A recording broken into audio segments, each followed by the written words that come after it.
In every Seahawk conversation, Brock, you tend to circle back to the same handful of names, right? What's going to happen with the quarterbacks and Matt Flynn? What is going to happen with that secondary and Earl Thomas and Cam Chancellor and guys coming off the edge and Chris Clemens? There's a few names that we're going to keep coming back to over and over again. But you know what? Teams are built with depth. And there's a couple of guys that have made huge strides and may make even bigger differences for the Hawks this year that we're barely talking about. Yeah, I think it's easy to always come back to the familiar names. It's the same thing. It's why, to me, the polling in college football is a disaster. Anytime you have polls, what happens the first month of the season? Well, I'm familiar with Ohio State. I'm familiar with Nebraska. I'm familiar with these teams.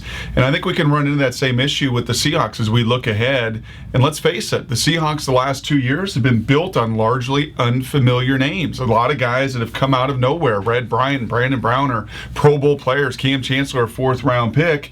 So who are going to be a couple of those maybe unfamiliar names? Guys we're not talking a lot about over the last 6 months that all of a sudden you look back at 2012 and go, where in the world did Deuce Latui come from?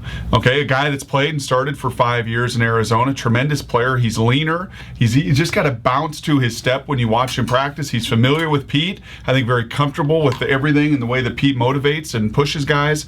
I actually expect Deuce Latui to have a pretty big year. Let me give you another one, and it sounds weird because he's not an out-of-nowhere guy, but who's talking about Brandon Mebane? I mean, really, he may be the single best defensive player on this team. He may be. I'm not saying he is, but he'd be in that conversation. And when Scouts Inc. does those rankings, he's always near the top in terms of Seahawk players. We're never talking about Brandon Mebane, and yet, who's as disruptive as he is? Not just on against the running game, but against the passing game as well. He may be that guy who is really able to take advantage of a Bruce Irvin, of a Jason Jones, of a Chris Clemens, and maybe even put up some monster numbers. And I'll give you one that no one has talked about, and that's Teron Johnson. Part of the reason that Atari Bigby's in San Diego, and you look at Cam and you look at Earl, you also figure how much nickel they're going to play this year. And with the Green Bay and New England, a guy that really made some strides last year in special teams, don't sleep on Teron Johnson either.